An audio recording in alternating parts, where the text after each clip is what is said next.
Good morning, everyone, and welcome to a new week of celebrating the Namaste experience.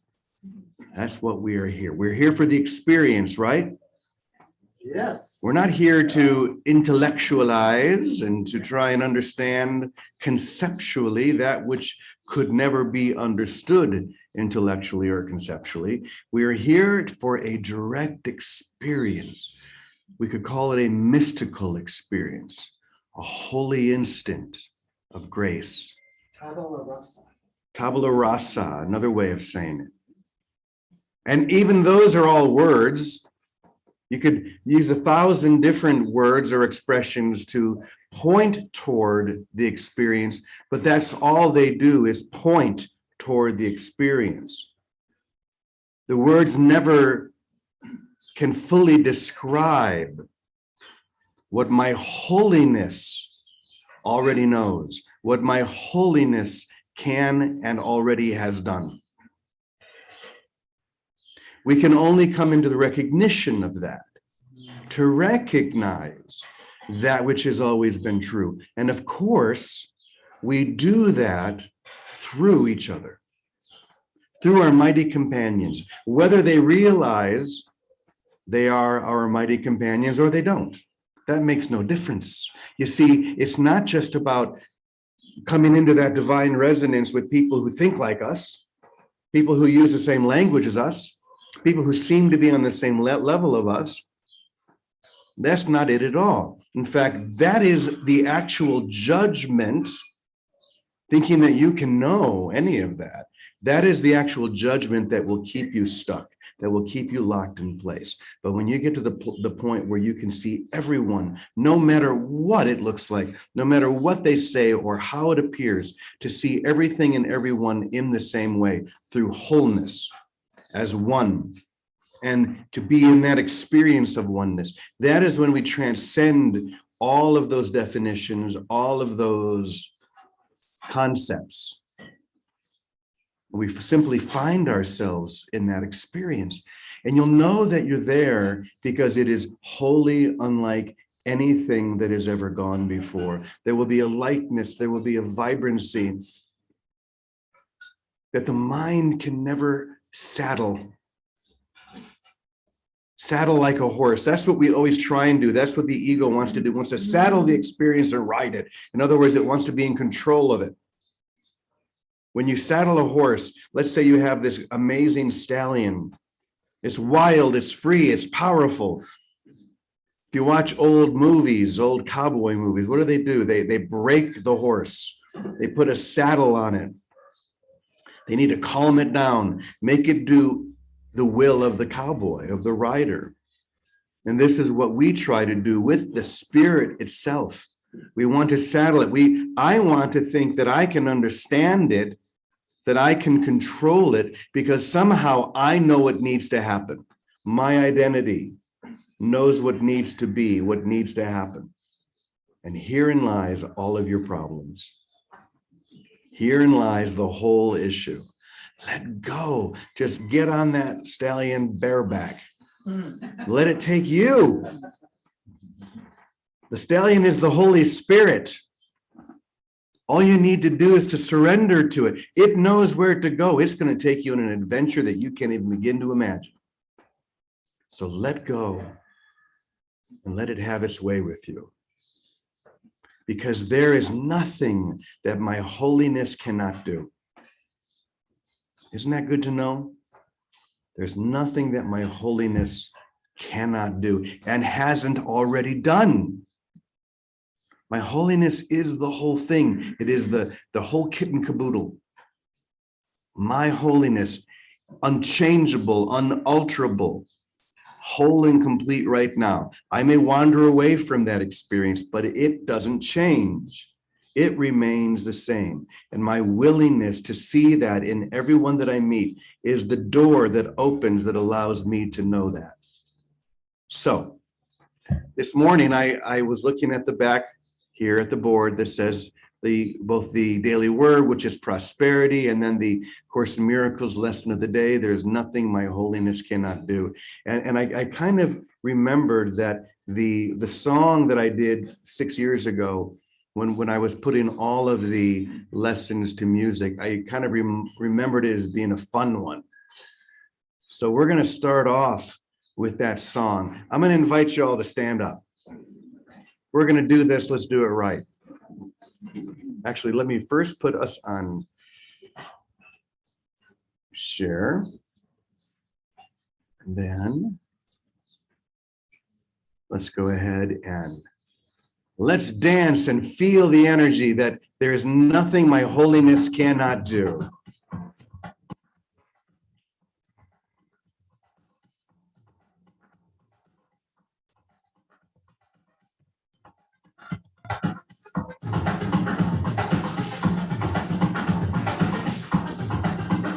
Really feel these words now.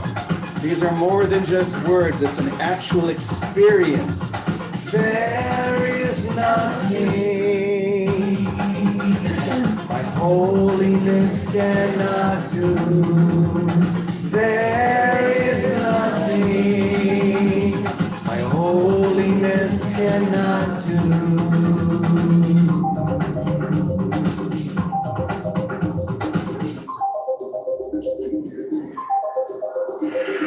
There is nothing, feel that, holiness cannot do.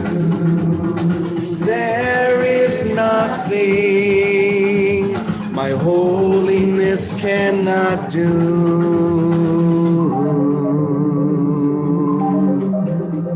Feel the energy of your holiness expanding now, awakening within you. A vibrant force. It's like the dam of holiness has broken and you are being flooded with such grace, such love.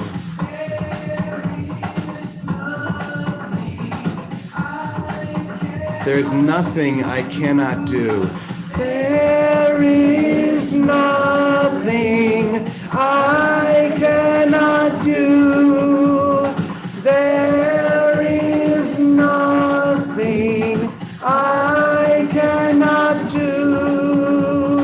There is nothing I cannot do. My holiness can do whatever the grace within me chooses, the light within me allows, the truth within me awakens. There is nothing my holiness cannot do. This in every moment. Move to that energy. Feel it beginning to move through you. Nothing my holiness cannot do. There is nothing my holiness cannot do. There is nothing my holiness cannot do. There is nothing my holiness cannot do. There is nothing my holiness cannot do. There is nothing my holiness cannot do. There is nothing my holiness cannot do. There's nothing my holiness cannot do. Amen. Amen. Thank you. Wow. That's it right there. There's nothing that cannot be realized through the holiness that is within me now. There is nothing that cannot be fully realized through the holiness that's within me now. Let's say those words together. There is nothing that cannot be realized through the holy, what did I say? The holiness that is in me now. Through the holiness that is within me now. One more time. There is nothing that cannot be realized through the holiness that's within me now. That's the experience right there. That's the vibrancy right there. That's the wholeness that is whole within you right now. Just rest in that for a few more seconds. Feel the gravitational pull drawing you into the experience itself, if you would but allow.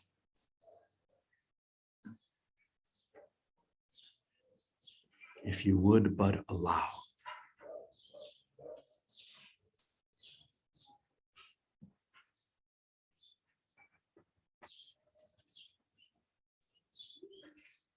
So this month, I guess the whole month since David is here, we're going to be talking about the heart and the awakening of the heart, the intelligence of the heart.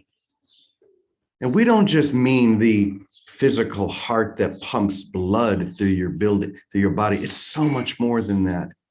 It's the heart of the matter, the heart of everything. That which distributes grace through our whole being,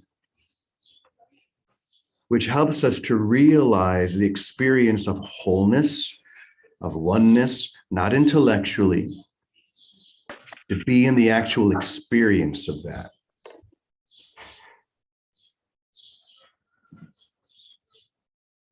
So I want to read something that I wrote last night because I was thinking about a friend.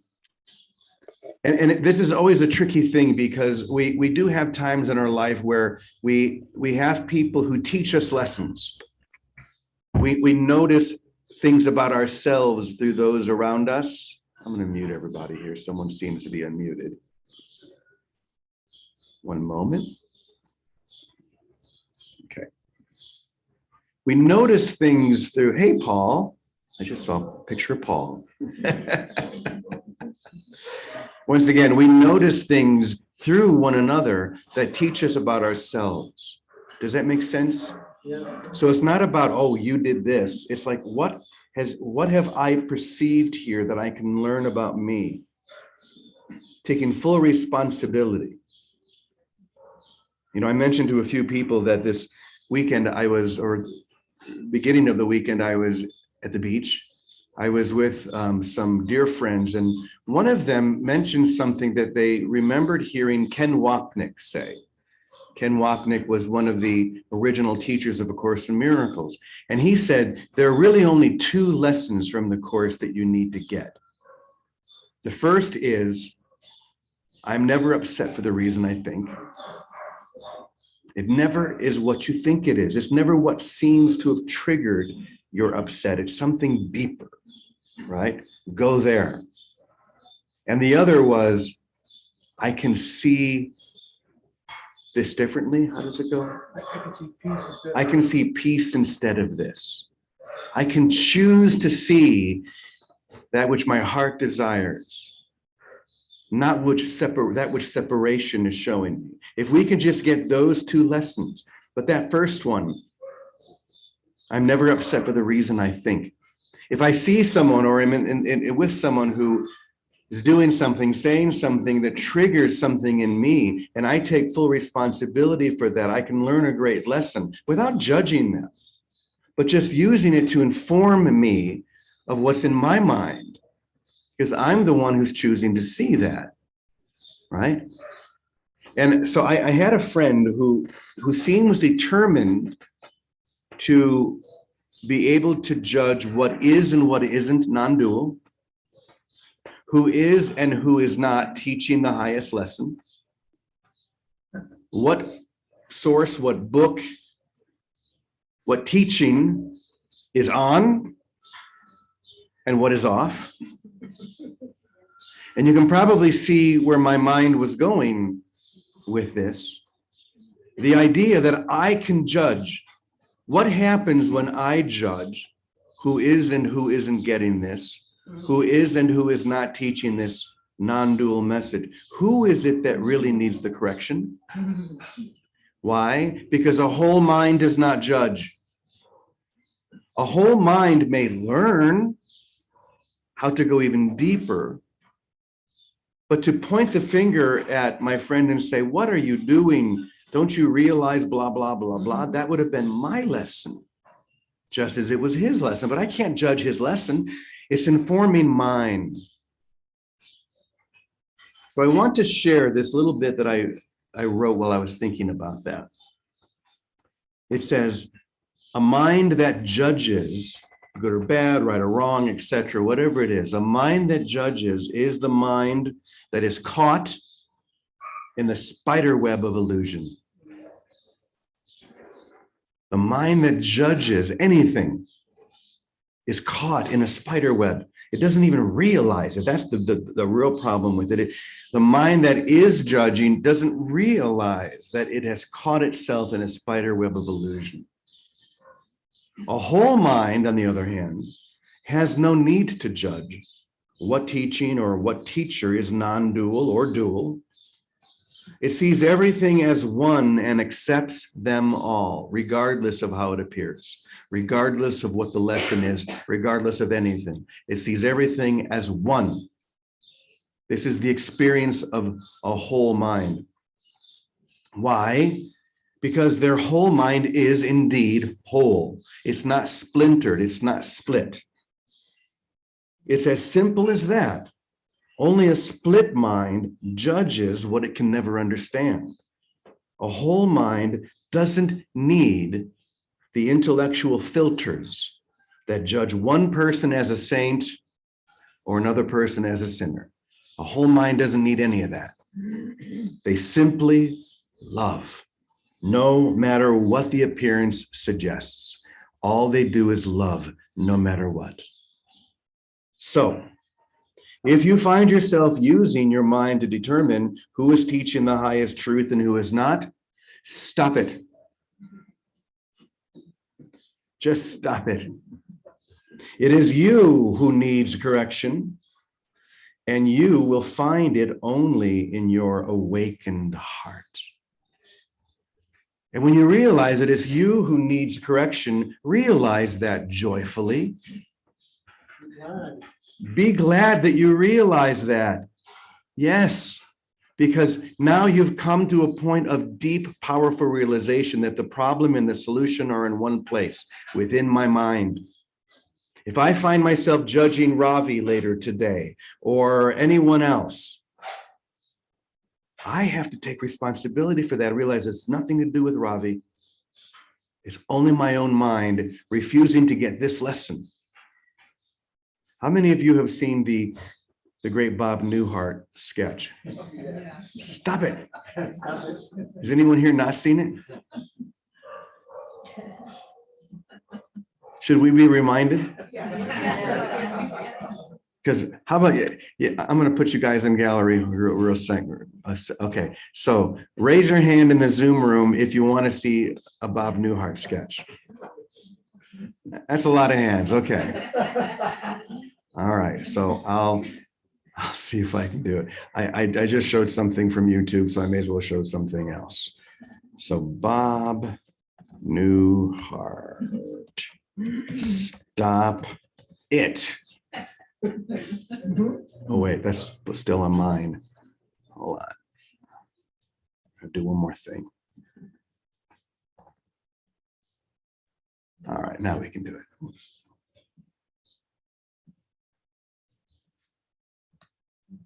One of my favorite skits of all time. Which one should I pick? Let's do this one. Try this 6-second method tonight to restore perfect vision. Most people continue to wear glasses, but... Okay, one moment. Let me put it on screen share so you can all see it.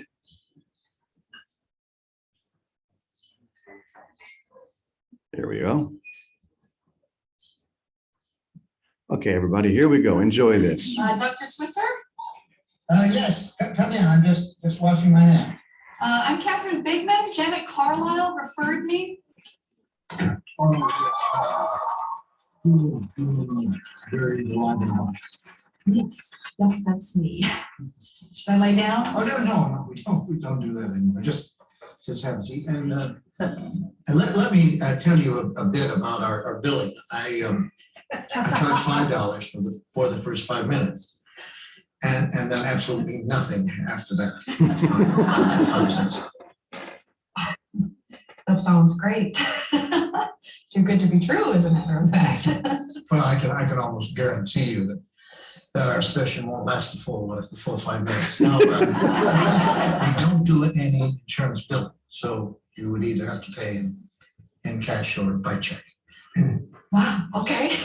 And I don't make change. All right. And go. Go. Well, tell What? me about the problem that you wish to address. Oh, okay. Well, I have this fear of being buried alive in a box. I start thinking about being buried alive and I begin to panic. Has anyone ever tried to bury you alive in a box? No, but truly thinking about it does make my life horrible. I mean, I can't go through tunnels or be in an elevator or in a house, anything boxy. So what you're saying is you're claustrophobic. Yes, that's it. All right, well, let's go, Catherine. I'm going to say 2 words to you right now. I want you to listen to them very, very carefully. Then I want you to take them out of the office with you and incorporate them into your life. Shall I write them down? Well, if it makes you comfortable, it's just 2 words. We find most people can remember them. Okay. You ready? Yes. Okay, you're there. Stop it!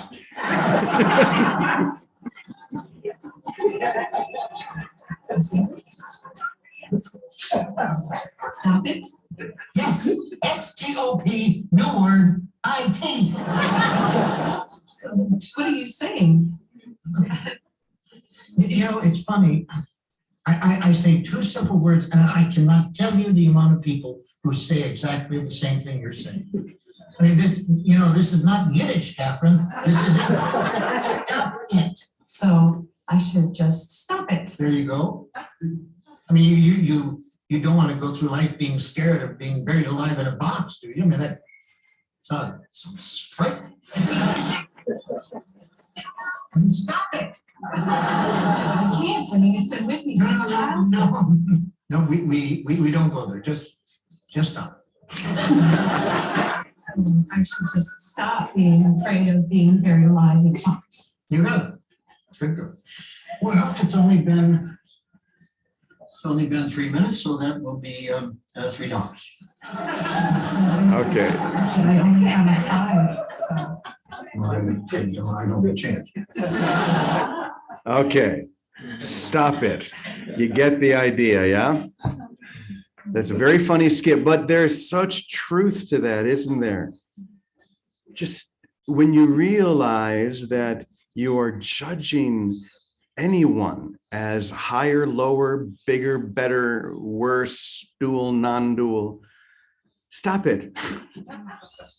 That's the funny thing about that skit, is that he just brings it, she wants to go back into her childhood. She wants to explore everything that may have caused, and that's the same thing we want to do. We want to explore the cause of separation. Why did the original, who cares? Stop it. Just stop it. Notice when you are out of that alignment, come back to the heart, because the heart does not judge. The heart allows, the heart looks through, the heart sees what the mind and what the judgment of the ego could never possibly see. So it's the heart that leads us into the experience of wholeness, of oneness. It's the mind that's always judging saying, oh, this person, oh my gosh, that is such a non-dual, or that is such a dualistic teaching, whatever it may be. Or that person, man, they are so far from the truth, it's incredible. If I hear any of you say anything like that, I'm going to be Bob Newhart. I'm just going to yell those two words, and I'm going to do the same thing to myself. Just stop it. Come back to wholeness. Come back to the heart. Come back to love that sees everything as whole, as one. Now, those of us who live in a community like Namaste Village, we get lots of opportunities to do that, don't we? Living in a spiritual community, oh, you probably come in here thinking, oh, it's just going to be roses and lovely liqueurs. I don't know where that came from. Lovely liqueurs. Is that what you're after? Lovely liqueurs? I have no idea, but it's not. I mean, it can be. There are evenings when we'll sit and we'll drink lovely liqueurs and have all of those beautiful, but there are also many moments where we rub up against each other, where we have an amazing opportunity to let go of the need to be right and to fall back into the heart and to allow love to expand. The holiest place on earth is where? An ancient hatred has been turned into a present love. It's the hatred, it's literally the hatred within us, the guilt within us that tries to project itself out so that we don't see how simple this solution is. Just love. Love no matter what. And if you're doing anything other than that, what are my 2 words to you? Stop it. All right, Vicky, good morning to you and Teddy. Where do you want to take this? I'm just curious, Vic, have you ever seen that skit before? Oh, yes, Jimmy. I live with that skit. I love that skit. Because the upside of it is, no matter what anyone's saying to us, no matter what anything is, just don't take it so seriously. We take it so seriously, like our whole life depends on this or that, or what someone else suggests or doesn't, and that we should agree or we shouldn't agree.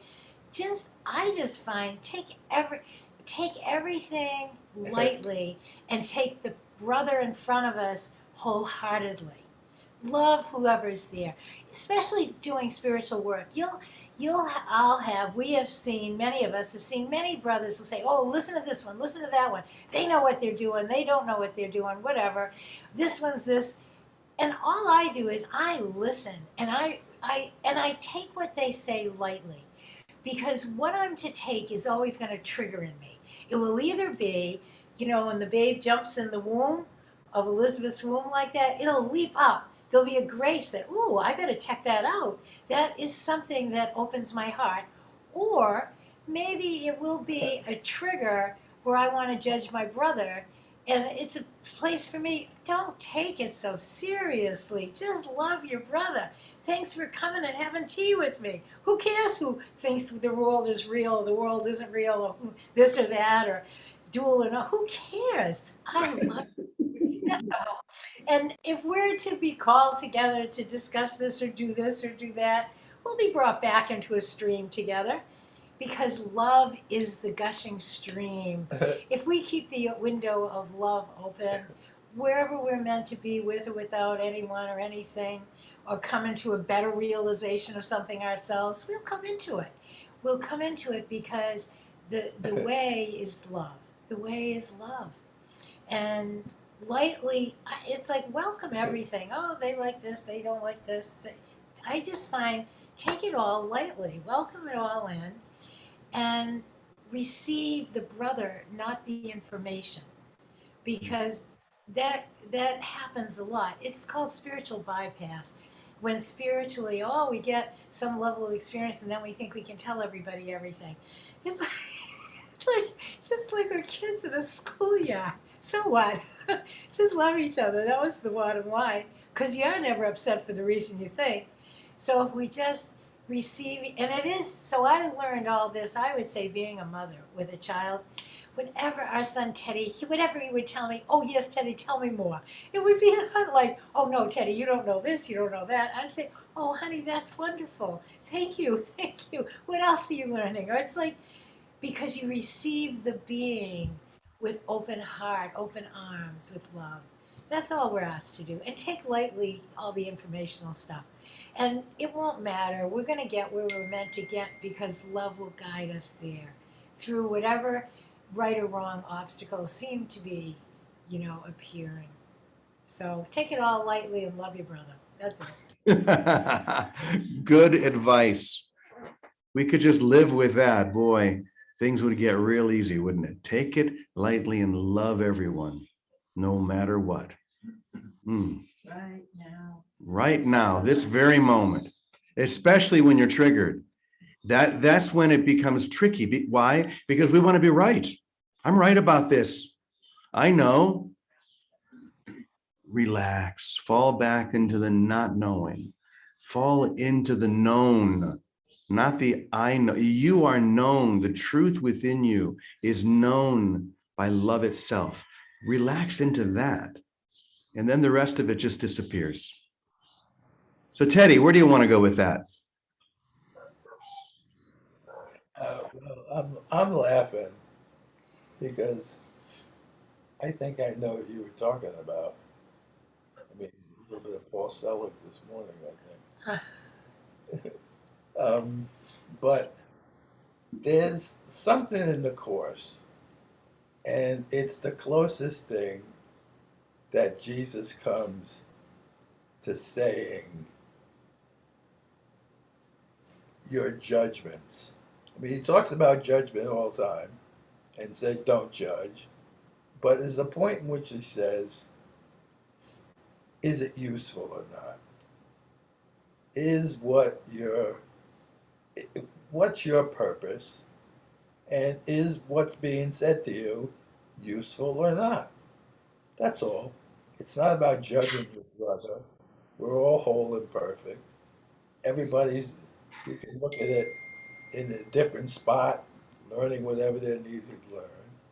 And we are too. So what is our choice?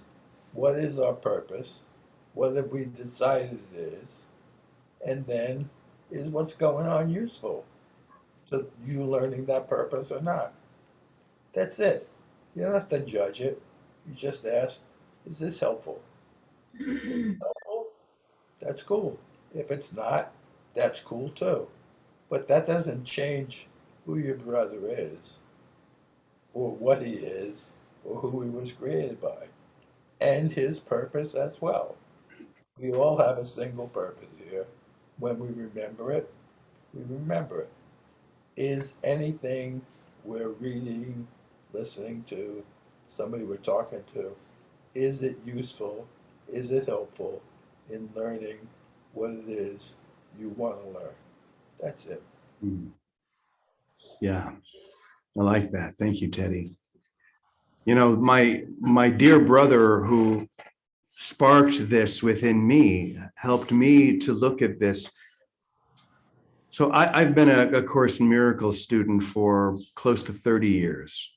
And what sparked it was when my friend tried to convince me that A Course in Miracles is a dualistic teaching. It is not non-dual. It is dualistic. And I felt my feathers come up. What do you mean? That is wrong. Course in Miracles is non-dual. But what I did was very, very important. I paused. Maybe this is the lesson that brings us back into the heart. I took a deep breath. I paused. And I thought for a moment, and I realized, well, A Course in Miracles in my mind is dualistic if I let it be. Why? Because A Course in Miracles is a book. It's a book with words. Words are inherently dualistic. Words are concepts. And they're symbols of symbols, therefore they're twice removed from the truth. So, of course, if I take it in that way, if I want to look at literally the words, yes, you're right, it is dualistic. But there comes a moment with A Course in Miracles or any other thing like that, okay, we've talked before about those 3D pictures, those 3D paintings where you're looking at a blob of color. You've heard me talk about this before, and you're staring at it, and everyone else is looking at it and saying, oh my God, I can see inside the wolf's mouth. And you're looking at it like, what? It's a big blob of color. It's like looking at, say, A Course in Miracles. We're just using that as an example, and it's just a bunch of words. But there comes a moment when you let your focus shift, and you change ever so slightly the way you're looking at it, and suddenly whoosh. I can see inside the wolf's mouth. I can see the baby wolf. I can see the moon. It was there the whole time, but I had to shift the way that I was looking at it in order to see it. Suddenly, that collection of words and concepts becomes an experience.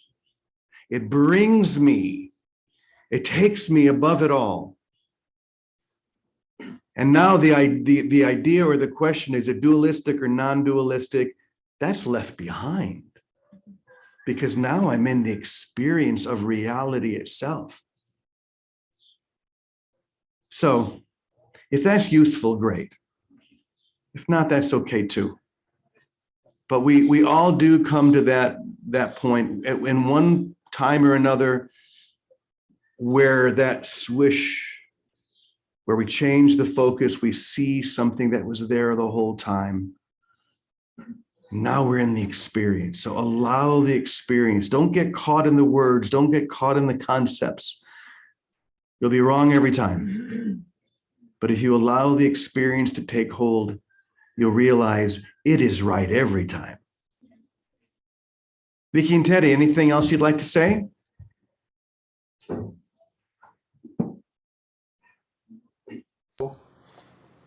You know, the idea that the Course is dualistic is a decision. And they're trying to prove their decision is right. And they use everything to try to prove it. Now, I think I know who you're talking about. And some of the stuff I've heard him promote, I mean, it doesn't even go as far as what the Course is saying.